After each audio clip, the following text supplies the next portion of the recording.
Huh? I got strict. Brother. You better believe I got strict. I broke the chair again.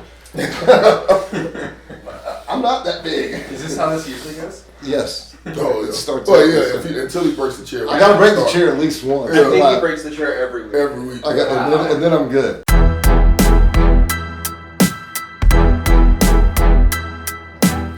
Go ahead. Hello, everyone. Welcome to Where's the Line? This is Alex on my left, Tillman on my right, and today we're trying a new format for the show. We're going to have a lot more structure, and remember to stay till the end because we have a guest to come in and have some interesting opinions on our own. Now, gentlemen, you guys have some topics to talk about. Who would like to kick us off? All right, I'll take it. And what we're doing is we're going to each pose an idea and try to process it. Okay. Something different. And it's cold because we've not, any of us, talked to each other, so this will be kind of interesting. All right, what I wanted to hear your thoughts on, this week in Cherokee County, the Cherokee County Board ruled that critical race theory will not be taught in Cherokee County school system, K through 12. All right, now, critical race theory has had a lot of attention nationally. Different states are approaching it in different ways. The origin of critical race theory goes all the way back to the 70s in an effort to try to, the way I interpret the little bit that I looked into, to try to quantify and qualify what the essential components of racism are and how they might be embedded into society as a post-cursor to the civil rights movements of the 60s. It's where scholars, both black and white, came together and tried to analyze this. Now, today, there's obviously some hard positions on both sides. But in our county here in Georgia, they decided they're not going to teach it. Now, there wasn't a lot of context as to why, other than they believe that it paints a picture that is not accurate. Now, I'm not going to give an opinion on that. I'm curious where you go with critical race theory. First, I would ask, how so is it not accurate, do you believe? When they say it paints this inaccurate picture. Because I didn't know about this at all, of course. So I would like to know, explain what they're saying. Okay, well, multiple states like Tennessee, Texas, Georgia now, many of your, I guess, red states and you got blue states, are looking at it different ways. So, whether more liberal or conservative. What the argument is that being white does not inherently make you supreme. All right, where critical race theory applies that by the color of skin, that society, okay, going back to law enforcement, something we've talked about before, but the imposing of a social structure, a legal system, which really governs part of our government, right? We have the judicial branch, the executive branch, and the legislative branch, Congress and Senate, right? That the legal system is inherently racist, okay? Therefore, translated that what is being taught or is perceived to be being taught is that a white child is supreme over a black child, and that must be overcompensated for through education. Elevating minorities above. Now, that was my interpretation. There's a really long definition that I couldn't quite memorize to give it to you exactly. I almost printed it out, but in a sense, kind of like what we talked about with the acting roles and like a overcorrection of black actors in roles that may not even be appropriate. The conservative viewpoint is that this is an overcorrection, and it's an argument that's been going on for decades.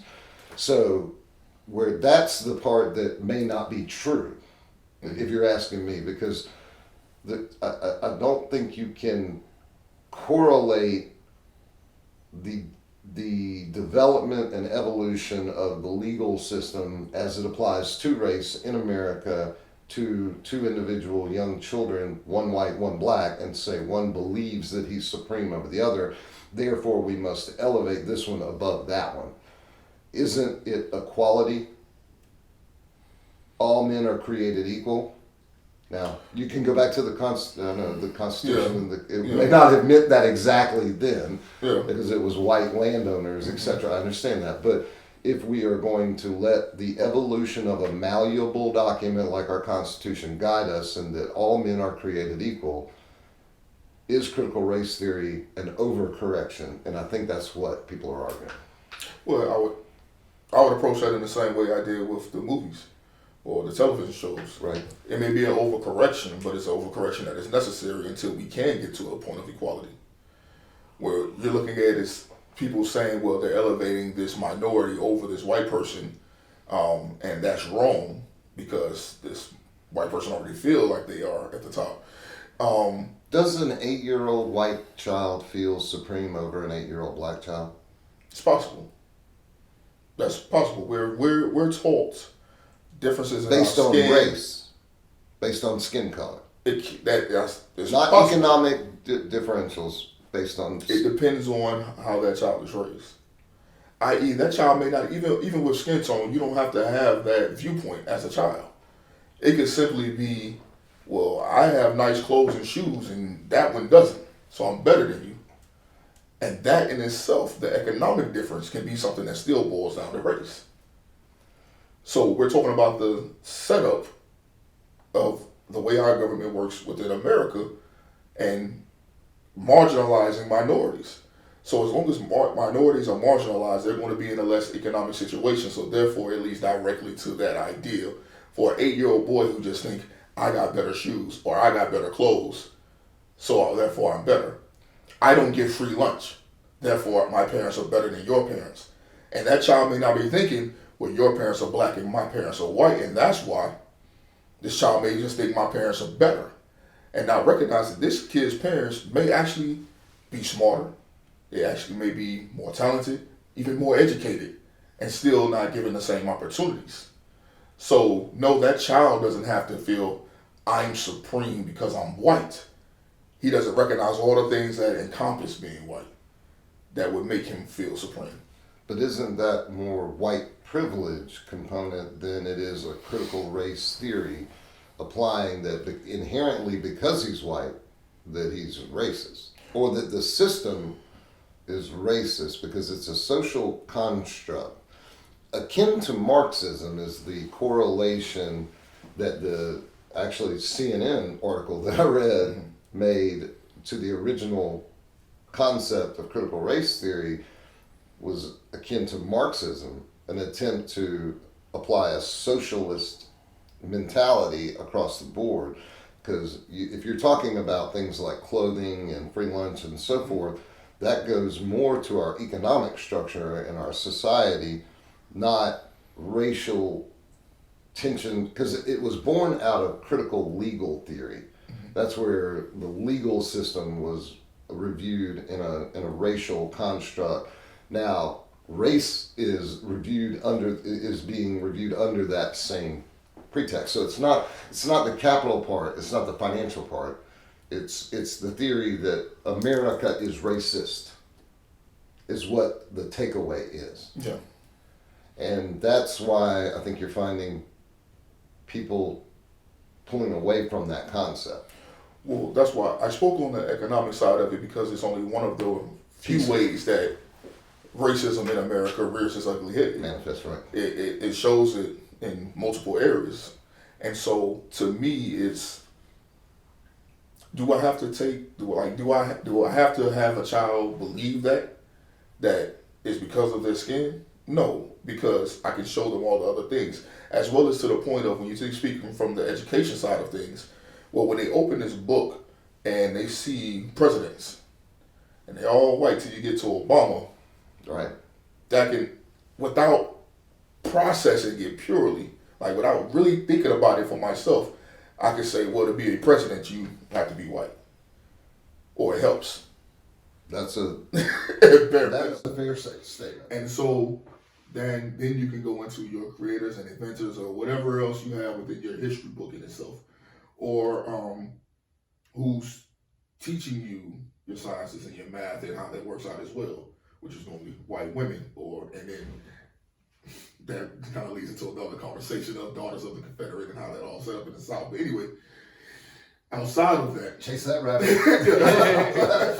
but it's hard not to even at least get that out. Well, you just said that all teachers are white women, so I'm not even going to bite on No, it's not all, of course. I'm not going to bite on but the vast majority are right. in this country. But yeah, it just doesn't take much to realize that even an 8-year-old child can see the differences there without knowing, like, hey, these things do come from this. But different doesn't mean less than. We as parents, and I say we, of course, because I have quite a few children, right. Have to understand and recognize that our children are influenced by far more than just us. Now, we strive to make sure that we have the greater influence, as in, when I say something, they take it to heart more, or that I can override something. You want to be able to override. But the fact of the matter is, with all of my children, I've had the experiences of them telling me, well, my teacher said, right. So that's fact now to them. So now I have to sit them down with these books and go through them and show them page by page and article by article to express to them, like, yeah, your teacher may have said that, but your teacher was wrong. And this is why. And go take those steps. And there's not a lot of parents that would even have the time to do that. I was only able to do that because of the situation I was in at the time, where I was able to homeschool my kids. If I wasn't able to spend that time homeschooling them, I couldn't give them that on a regular basis.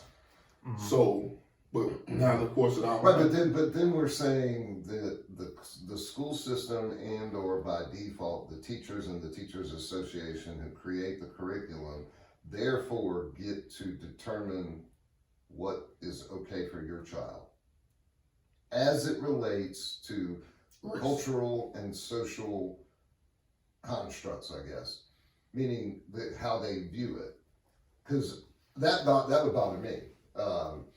As a grandparent, not as a parent, that would bother me, because if we were going to look at it in an objective way, without bias, shouldn't we educate children that here is the evolution of the American process, the greatest country in the world, and people are going to be hard to argue that point, right? Most successful, most opportunities, most diverse. As best we were able without oppression, even though we talk about racism, the evolution of our country to the point where we are today, instead of America's racist.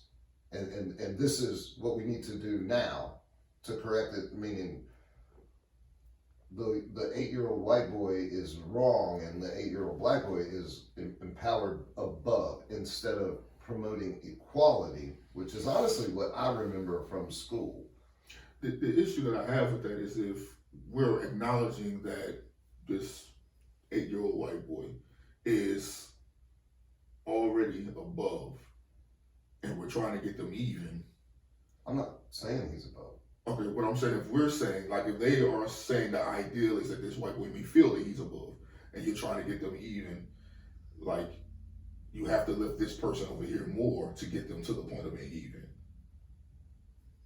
But if I'm below, isn't that more like an emotional support component, instead of teaching a concept that race theory applies across the board in America? Because at some point then, doesn't that translate into everything is racist? Are you asking me, does race theory apply across the board? Yeah. Because I believe that it does essentially apply across the board. There are people who stand out, of course, people who are not as greatly affected by this, by racism. But for the most part, I feel like it does boil down to, yeah, this is for the most part, in general, everybody goes through it. Everybody has to deal with it in one way or another. All right. So to wrap that up, what you believe that critical race theory should be a component of education, and what we saw this week is that our county decided that it is not going to be. and it is probably a point of contention that we might need to explore further. Yes. For you and I, because I'm not where you are with it, but I'm not against what you're saying. I agree that there needs to be a leveling, but I don't know that we empower the school system and the teachers to do for our children what we should be doing at home. That's my kind of take on that. And to build on that, I think if that we were to take this and treat it like the human rights issue that it should be treated as, Yeah. that none of this would be necessary. I.e., like you said, if all things are even, you know what I mean, and if everyone was objective, this wouldn't even be a conversation. But no one's objective. But yeah, We all have bias. So the question I want to pose is about faith in politicians in the contemporary. So we talked about Tim Tebow and Colin Kaepernick and how Alex, you made a comparison going, well, the difference between a politician and a celebrity is a politician's elected. And I would say that we have a lot of politicians that we don't have faith in that end up getting elected. And how do we reconcile that where, like, Joe Biden was elected, but it doesn't seem like a ton of people have faith in him? Have you listened to him? I have, I'm trying to understand, where should we trust our politicians, and why is it that we don't? So you're saying faith in the politician to be a leader, not their faith as like their belief system. Yeah, just believing. How much do we trust the cat that got elected? Yeah, because like the example is like I was listening to Chris Christie talk about vaccination, and a lot of politicians are like, go get vaccinated, yet there's still a lot of vaccine hesitancy because people just don't trust it. Right. And how do you reconcile that? Because a lot of these, Chris Christie, he's a Republican, but Republican, it happens on both sides, but people are vaccine hesitant. How do you reconcile that in your minds? Well, I don't want to get off on the vaccine side. Yeah. So, because that's a whole different conversation, but it's just the example. All right. So, yes, I brought that up. Where an athlete or an actor, by their skill and ability, are elevated to a certain point, and then a politician, a representative, or whatever level from city to county to state to federal, is elected by a majority of the people that they represent, and therefore are the voice of those people. And I don't agree with all of them all the time. I think the way that I try to weigh that, we touched on this a little bit when we talked about the democratic expectation of black votes, is that, just because I'm white, a Republican is not going to get my vote. They're going to have to earn it. They're going to have to show me something. And I think you made a good point too. It's like sometimes it's the lesser of two evils. It's not a question of who we vote for. Once they're elected, do we give them the duly appointed respect that the position holds? And that's a tough question, because if we look at how the last president and the current president have been and are being treated, I don't know that we are honoring the position of presidency. Now, you can argue whatever you want about the individual who held that position, but chances are in most elections, I guess it's going to be really, you say it's not 50-50, but in popular vote, it's pretty close, within a percentage of 2, right? Usually. I don't know. I trust that they make sound, good decisions that represent. I have to believe in the American process. I have to believe in democracy. I have to believe that individuals that are elected have the best interest of their constituency in mind, and therefore they're doing the best that they can. That doesn't mean I'm on agree. And that's where we differ 1,000%. Okay, go ahead. I believe none of that.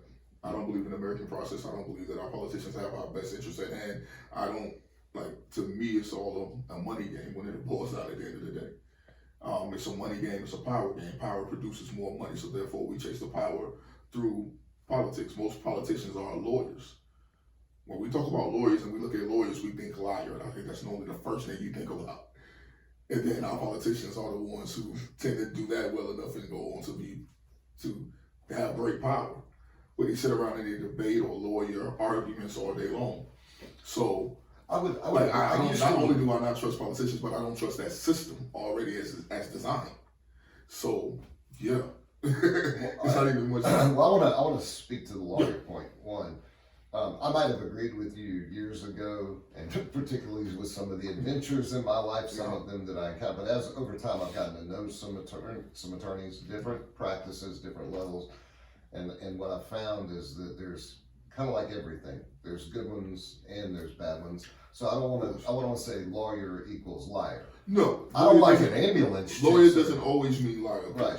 And that's what, of course, when I'm speaking, I'm litigator is a litigator. I'm never speaking to. Right, no. Your personal experience. Yeah.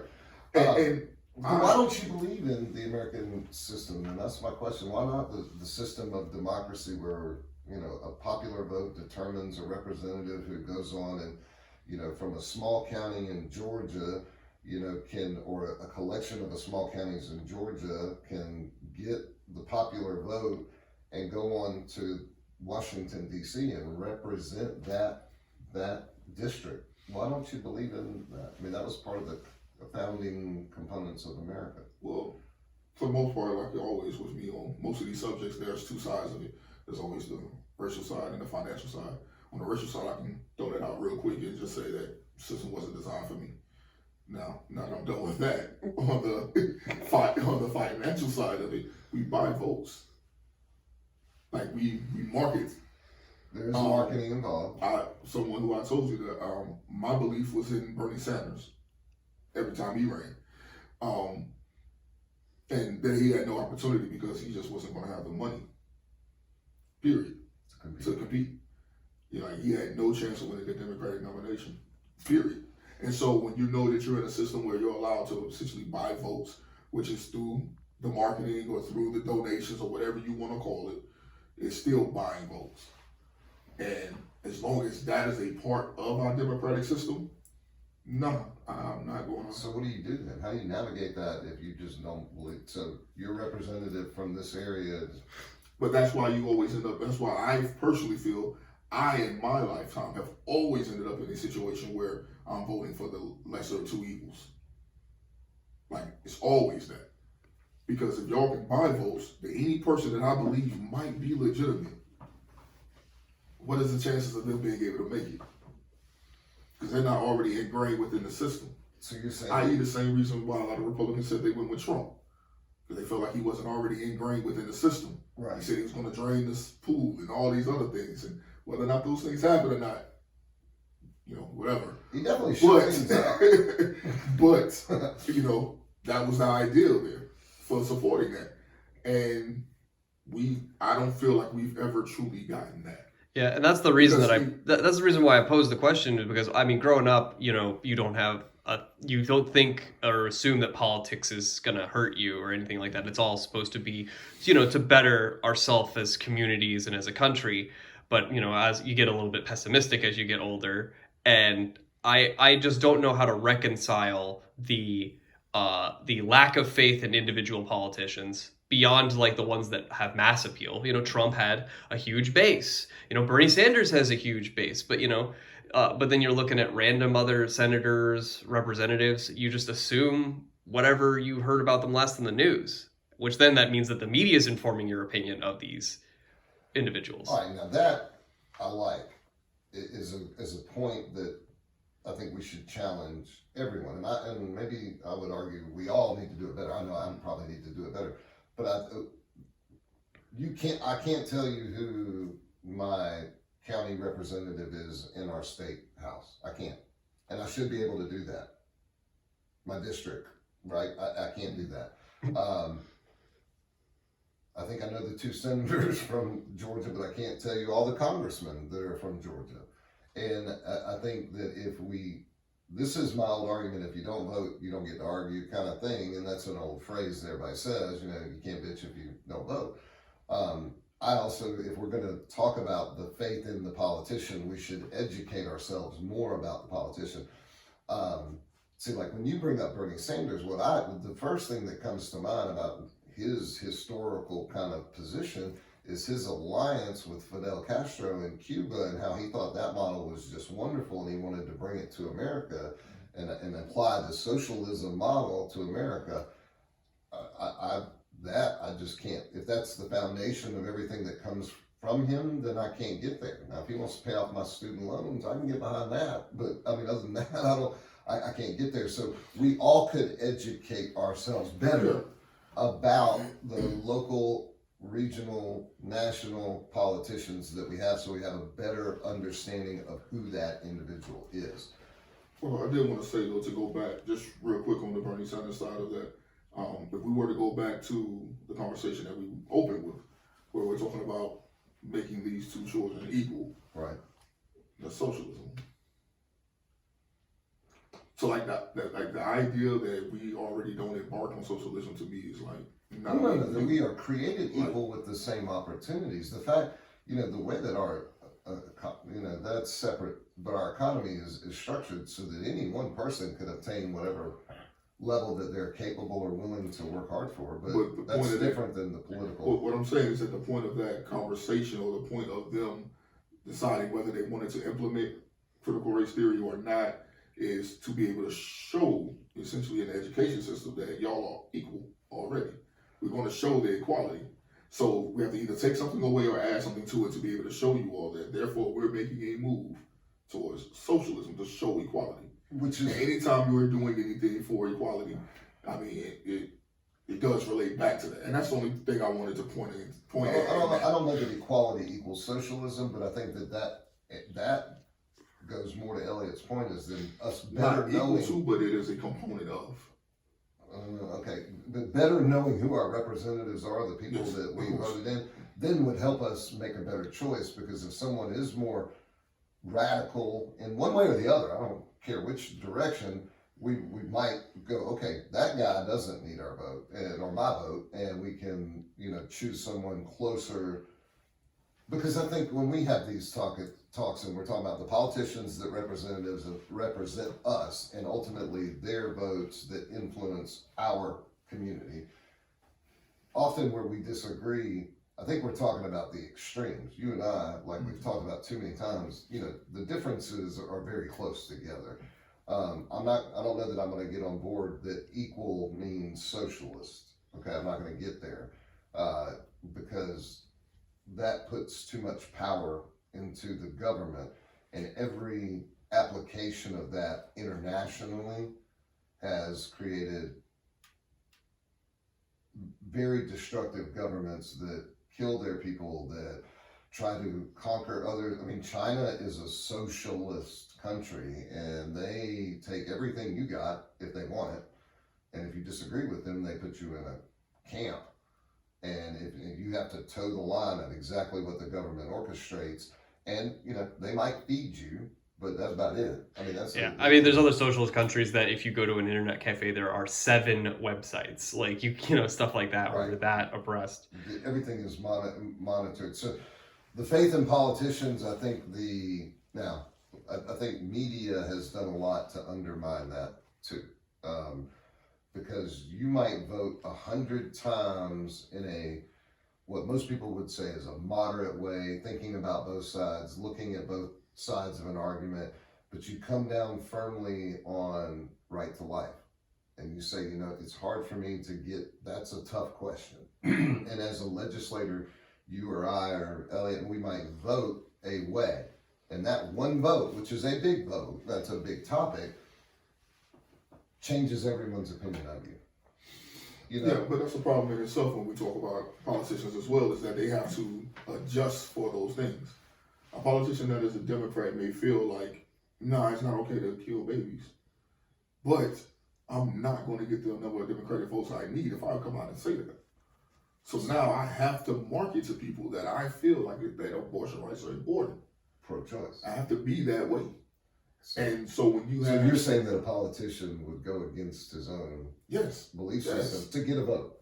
Yes. I agree with you 100%. To relate politicians back to lawyers at core or base, what a lawyer is someone who debates. Right. And anybody who's been any part of any debate course or class or anything like that knows When you sit down, You argue. they'll tell you, no, not your point. You're going to argue the point that the teacher tells you to. Or your client brings to you. Whatever, this is what it is. When you're a lawyer, you may sit down with a man that you know is a murderer, that you know who did it, but he's paying you and you got to defend him. So you have to argue against it. Yeah. And so in the same way, I feel like that's what happens with our politicians a lot of times, is that they have to orate conversations that they don't agree with. Yep.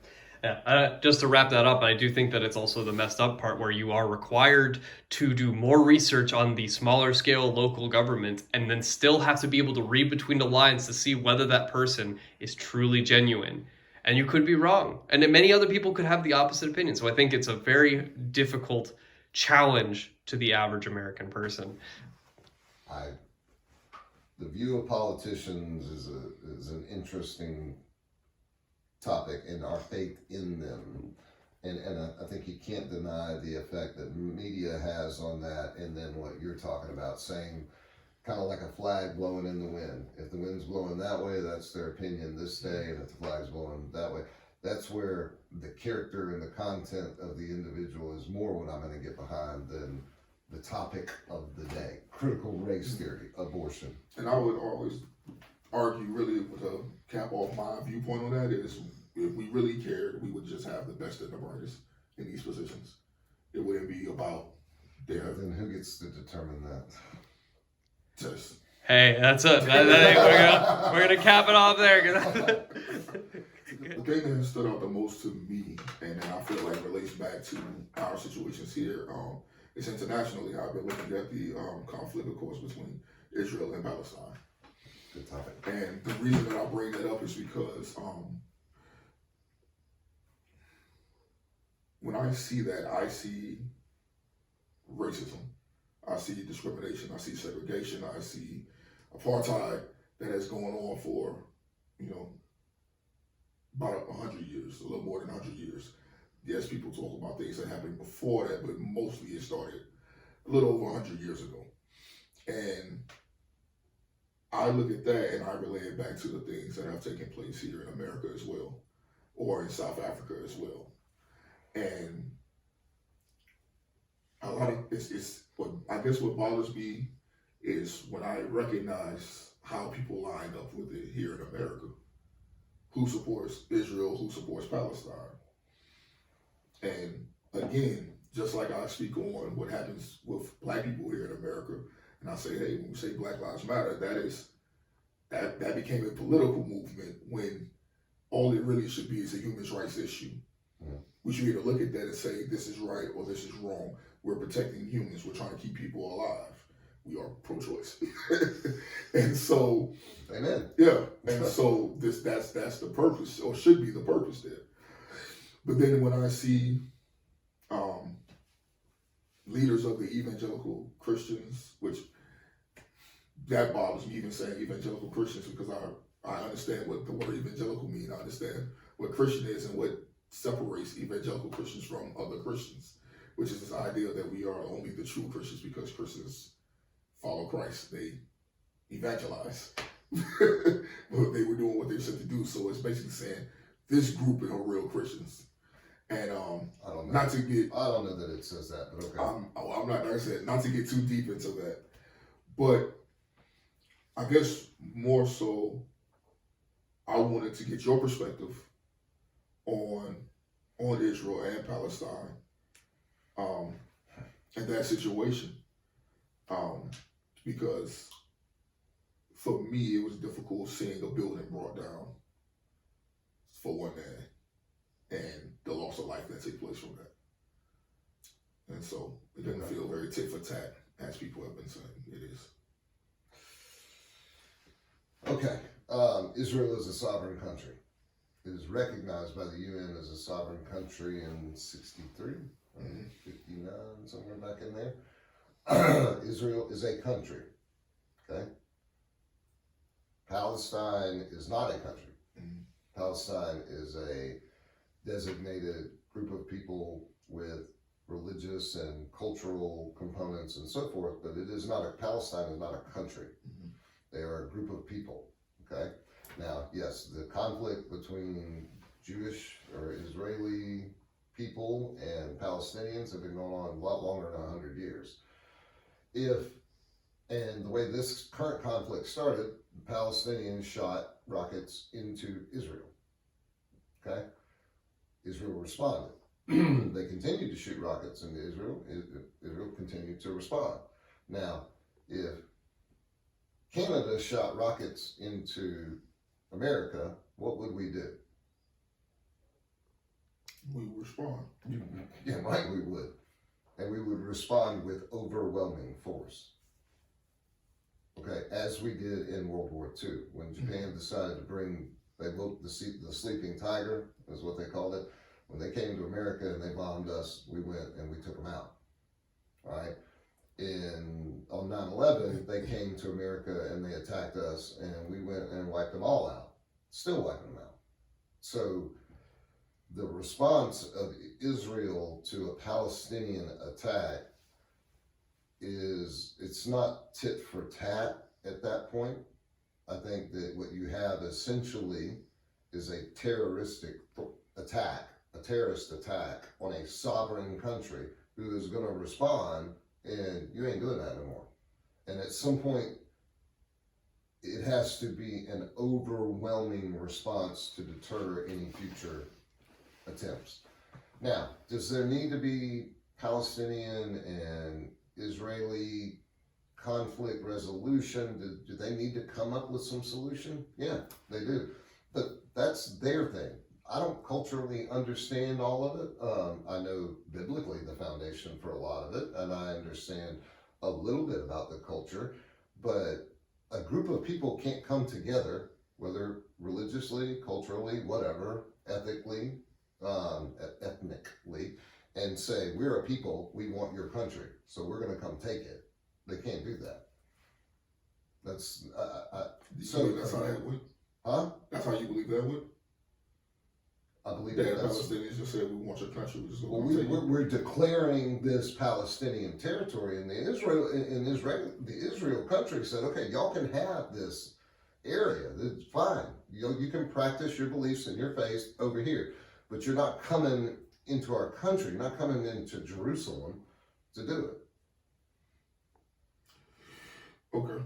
Well, I mean, and if there are areas of Jerusalem in itself that have already been designated for Palestinians. Right, the same way that the Dome of the Rock is a Muslim religious, icon. So Israel went out of its way to accommodate them, but to say that you're going to take over, I mean, that'd be like Georgia saying, you know what, we like Chattanooga, we're going to take Chattanooga from Tennessee.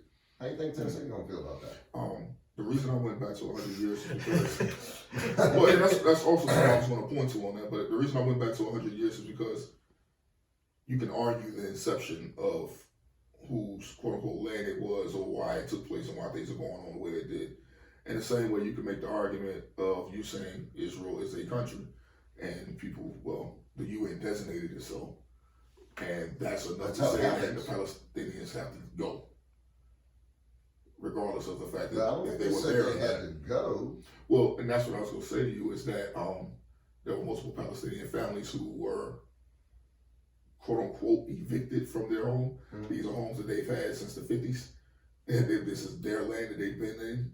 And they were kicked out by Israeli police.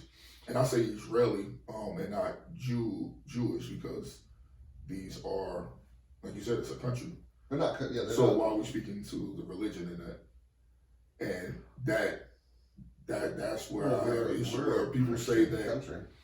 America's a Christian country. One nation under God. That doesn't make it a Christian. Like you can. The one thing that we are endowed with certain inalienable rights by nature, and nature's God is exactly what the Constitution. I know what it says. But the one thing that I did is I've had multiple conversations with a mentor of mine who was in the Navy. He served in Israel, and he's also someone I met through church. He's a Christian brother. I've known him for 30 years now. Okay. And one thing that he said to me is that people will be people, and it's this idea that because someone said something, or because something says something, that's what it is. Like you could say America's a Christian country, and you can believe that and believe it was even built on that foundation, which is still in itself questionable. But today, is that what we are? Like, if we're supposed to be this freedom of religion place, we can't even to say that we are freedom of religion and then call ourselves a Christian country in itself is an oxymoron. That's a good point. So yeah, we can't make that argument in that. But also to look at the example that you put forth, if Canada were to attack America, we respond. But if Canada violated Americans that lived in Canada or went to Canada, we'd also respond. You're right, we would. And so when Palestinians are living in their house in Israel and they're kicked out on the streets in swaths, you're going to send a signal. But when did that happen? When those first rockets went out. Those rockets didn't go out like, I'm going to destroy a building and watch it fall and kill that was Israel. Civilians. That was Israel. That's after the Palestinians attacked. Yes. And even they were giving warnings. But the numbers, the casualties and wounded are about 10 times as much as it is for Palestine versus Israel in that. Where they're not using the same, we're talking about rocks versus guns. I agree. They're not using the same kind of artillery. And so when the total number of people killed is it's around, I don't want to say only, it's around 200 and something. Yes. Total. And so, and that's what I said, when you have, and I keep going back to that building fall because that's the image that burnt into my mind because of it being civilians, because they were looking for supposedly one person who's supposed to be a leader of a terrorist group, and they had information that he was living there.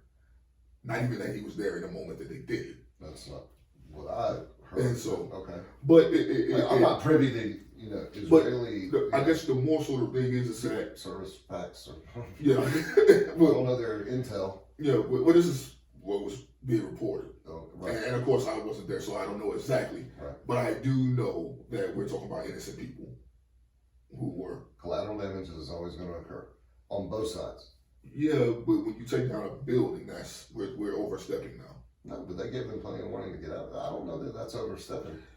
You said, and that goes when we're dealing with the average person. Even in what it made me think of when you said that having plenty of warning made me think of like when hurricane happened in New Orleans. Yeah. And flooded, and everybody's like, hey, they had all this warning. Why were they still there?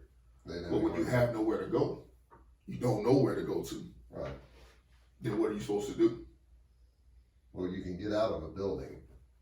Yeah, you can, but that's also you think, yeah, I don't know where to go, and also honestly, with just regular people, there's the disbelief in things like this happening to you. Like why? Like so, you got an issue with them blowing up a building? Yes, I have an issue with them blowing up a building. I have an issue with the people being taken out of their homes, and also I have an issue just in general because America in itself, this is our allied country, and it's based in Zionism versus being based in what's actually taking place. And how do you define Zionism? I define Zionism as the idea that Israel's, it would say Jewish people are God's sacred children, and that they are meant to inherit this land again. So that that's their land. So therefore, that wasn't the reason that they were designated a sovereign country. It was because of the origin, the culture, the clearly defined. I mean, now the lines actually weren't clearly defined, but there was a space out there in Israel that they could say this is an Israeli country, and the UN, the United Nations, agreed this is your territory, and it wasn't because they were God's chosen people. It was because they established that they were a country, the same way that many African countries, small ones, yes. A lot of the Eastern Bloc countries after the breakup of the Soviet Union, became independent countries, so forth, is that they were able to establish that this is where our culture is. So it's the same as Ukraine and Israel, and it didn't have anything to do with God's chosen people. The United Nations didn't take what the Bible said about it. They just said, okay, you've established that you're a sovereign country. And America's alignment with Israel is the only democratic country in the Middle East. There are one ally in the midst of a storm of Saudi Arabia's not allowed. Sometimes we have multiple allies.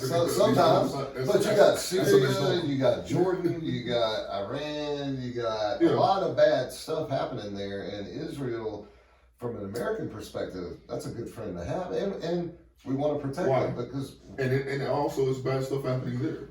Nobody's perfect. Man, you said nobody's perfect. I don't know why this has become such a politicized argument.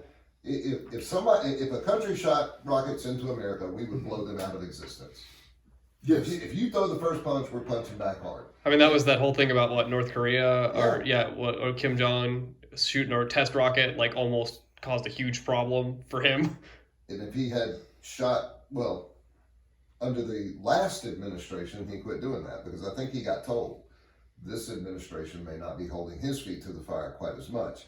And I do think that our current president is supporting both sides of that argument, which leads to some of the confusion and the disposition. I mean, I think as a country, you make a decision that this is our ally, we're going to stand with them, okay? And I think that would alleviate a lot of the questioning that's going on, some of the arguments. But my position on that with Israel versus Palestine, you have to recognize that Palestine is not a nation, Israel is. Palestinians attacked Israel, whether provocated or not, for whatever reason, Israel was doing what was legally allowed to do within their borders, and they didn't like it. The UN spoke against it. Huh? The UN spoke against what they were doing several times. Well, the UN spoken against you said a lot. Legally allowed to do well, the UN has spoken against a lot of things that, they've been on the side of China and Syria too, so I'm not going to take what the UN says. But we're taking the UN to say that they are a country and that they deserve this land. Well, they are a country. And move forward.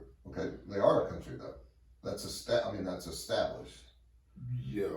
The UN would have opinions about things that go on in America too, so I'm not going to let that be the barometer. I'm just saying that we can't. I'm not going to tell Israel what to do or not to do. I know this: that if you shot a rocket at me, I'm going to shoot two back. If you come into my house, you might not walk out. I mean, that's just if you're a threat, not just because you're walking into your house. Well, if Elliot walks in my house, we'll just cut him out in little pieces and run to the back of the porch. But that's what that meat tender renders for, right? I'm not trying to be aggressively argumentative. No. My position is a sovereign nation has the right to defend itself. Yeah, and that's where I'm going to stand. Now, whether or not the religious component, I don't want to get into. Yes, there are political and social challenges that are unique to that area, and you can kind of like what we talk about here, where black versus white components of, you can argue that one side's getting the short end of the stick and the other one's controlling the stick. I could say very easily. Well, and that's the reason I was not that you were arguing too much, but I was letting it go is because I was saying that you could also very easily see the separation between white and black there. Right. The segregation within their skin tones. And that's the correlation that I was actually making, and we didn't really get into that. And I felt like we could dive into that some other time, more so. But I didn't mean to sound defensive about that. No. Okay. Elliot was waving a white flag, so I guess that segment. No. And that's why I was and that's why I was just like, all right. All right. So we're moving on to our last bit. We'll have our guest come on, and you want to introduce yourself and tell us a bit about yourself? Sure. You're welcome. My name is Tim. I'm a acquaintance, probably more like, of Alex's, and I've been asked to come up with something interesting to talk about, or provoking to talk about. And the concept, I was kind of sitting on it for a week or so to really think about, and what I really wanted to talk about today was in keeping with the theme of the title of the show, Where's the Line, I wanted to discuss the line between media exposure and media exploitation. Where's the line between the news wanting to inform people about something and the news wanting to exploit something for whatever gain, financial, political, religious in some cases? You want to go with that? Yeah, I would just argue that the line is blurred to a point of non-existence. And I would say that's on either side of media that you would look at. At the end of the day, these are companies that are out to make money. And the best way to make money is to exploit. So they're going to do so. And so for me, it's not even truly a conversation. Like, this is the media is corrupt. And I would argue it's just as corrupt as, the government, I feel. I mean, you see that in articles that are smaller, that are clout chasing, or they say something that's blatantly untrue. I've read tons of articles from like video game violence caused this person to do an X crime when that is blatantly untrue across the board. But you always will see it because it's a popular narrative back from when Mortal Kombat came out. You know, how I forget what year the first one came out in arcades. But ever since then, arcade violence is what's caused people to, kill their parents or something like that. That'll come up in articles, and yeah, it's just an exploitation of it. And then ultimately attacks an industry that's not responsible for people's actions. Do video games make you do things? No, it's just that the article will come up in media. I was telling you. Oh, I do like to blow people's heads off with a sniper rifle because I'm very proficient. I definitely own one too. Do you LARP? No. I am surprised out of all the words that you don't know, that's the word you know. And I won't tell you why I know that. Is this your Murder, She Wrote? Is that where you LARP as a murder mystery detective? No, but I do know what that word means. I think Tillman says it that I think at this point in our society, the media has lost all credibility. Period. It is full on exploitation. There's a term that goes around post-truth era. It goes around a lot because you just don't know who you can trust, because really you can't trust anyone that is out to give you a narrative. It's all fake news. Everything. It's extremely frustrating because of how blatant it is. I think that's the thing that really is frustrating the most to me. We saw it a lot last year, obviously, with the pandemic rolling through. Everyone had an angle. Some kind of narrative, even a grift in some cases that needed to be pushed for their own personal gain. So it can be very frustrating to see how blatant it is. I've brought up with you in the past the toilet paper scandal, specifically what happened with toilet paper consumption and how immediately that was disproved. What? Nothing. I love you, Tim. Keep going. But we went from specifically LARPing and video games. I'm trying to follow this conversation. It's everywhere. It happens everywhere and in every angle of media, really. I remember researching how the toilet paper overconsumption became a problem last year and how it began in Australia, really, because of a rumor that 80% of Australia's toilet paper was 80% of Australia's toilet paper was produced in China, which wasn't true at all. In fact, most toilet paper is consumed and produced domestically. Wherever. Right. Wherever. Nearby where you live. Yeah. That's So what domestically means. Well, domestic. Wait, that's what that means? you gotta explain it to the Crap! I audience. didn't know that. Not the LARP. I'm gonna assume my alter ego here in just a minute. Your point's solid and valid. How does that correlate with the things you've heard us talk about today? What are your thoughts on that? Okay. Our second topic that was specifically So was it trust in politics? politics, right? So None of us knew what. it's been a busy 30 minutes. More like 50. Yeah. So Almost 59. when you specifically brought that up, I was immediately drawn to discussions of like faith in I thought that's where we were going. Yeah. So what when you were talking about you're having to have faith in the system and how it works. In the past, you and I have discussed and talked about the idea that I generally believe that most people are good. At their core, most people have good intentions. But the system is structured in such a way that the people who don't can benefit more than the people who do, because of the fact that it's structured with the idea that most people are good in mind. So people who are willing to eschew that good intention and eschew that trust and that faith in that can exploit and climb up the ladder, and the media is in many ways, especially now, a tool for that. A lot of media companies are owned by huge conglomerates that donate heavily to certain politicians, and those politicians can rise up and change the way that the people who own these conglomeracies have access to things. Famously, the FCC pulling back on net neutrality was a big discussion of that a few years back. Ajit Pai, specifically the head of the FCC, was a former lawyer for Verizon. Stop talking. Am I rambling A about? lot. So yeah, well, because we do need a rebuttal to like the first like 2 or 3 points. Sorry, Well, Yeah, like- actually, what I would like to get to is back to the point of all good people are good. Right, I thought you picked up on Yes. And I'm on the I can tell where you're going. I agree with Tillman on Yes, this one. I don't believe that whatsoever. I believe that the vast majority of people that walk this earth are evil. And to put it blatant, yes, there are good people, and but from my experiences, most people want as much as they can have, and so when you speak to whether it's media or these companies or this, those are still all people that run that, and then there's rooms full of people that run those things, and they have to come together to think of what are we going to do to enhance wealth or power or whatever that may be. So you're talking about a room of 12 people or 15 people board of directors that are going to collaborating to do evil, essentially. Well, and from the media And perspective, paint a narrative. Yes, but then also you have their following.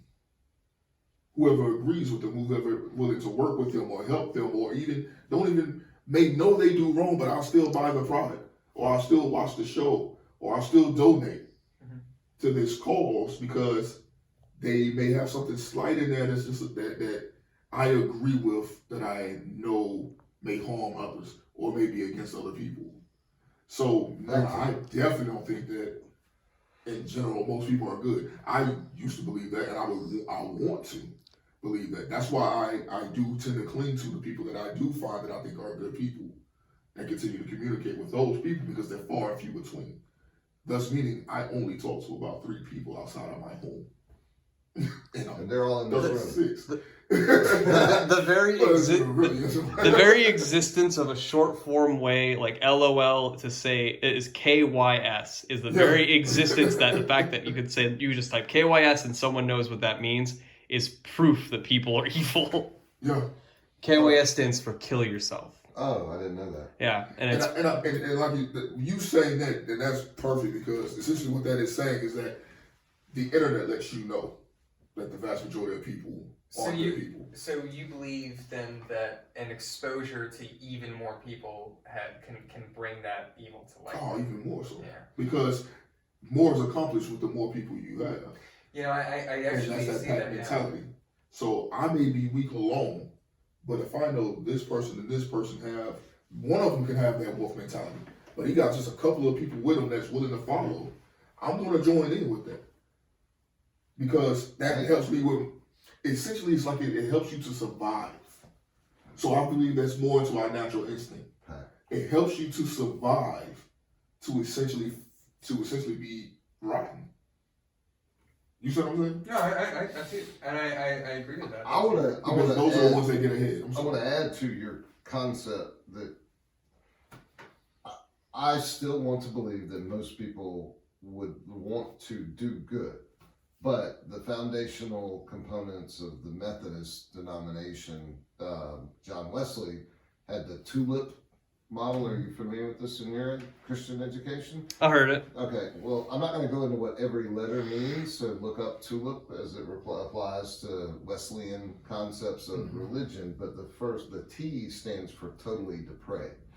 And so in a Christian faith, if you accept that you are totally depraved, It means that we need a savior or salvation. We need Christ or whatever religion you happen to believe in. We need a pathway to wholesomeness. We need a guide. We need a book to tell us where to go, because by human nature we are totally depraved.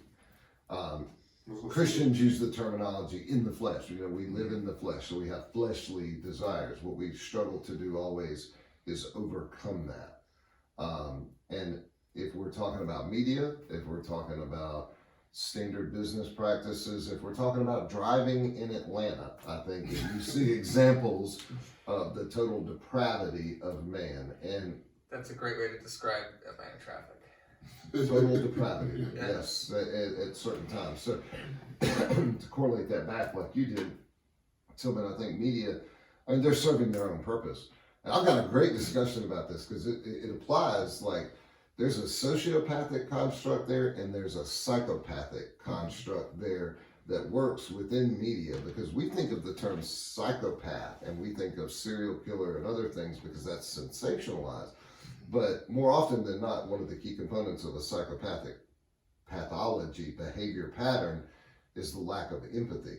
Right. And that media conglomerate, those 12 guys, the chairmen of the board, or they want to direct a narrative because it gets them more clicks or money or whatever, or their own predisposition, they lack empathy with their, like what we're trying to practice here, empathy with the other side of the line. They lack that empathy. They don't care because their goal is to conquer the whole media component. They want all the money, all the power. So it's almost a form of psychopathic behavior that we are all capable of. Do you think that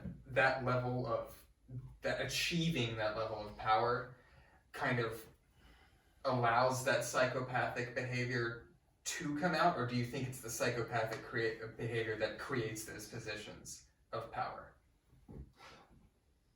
That's a good question.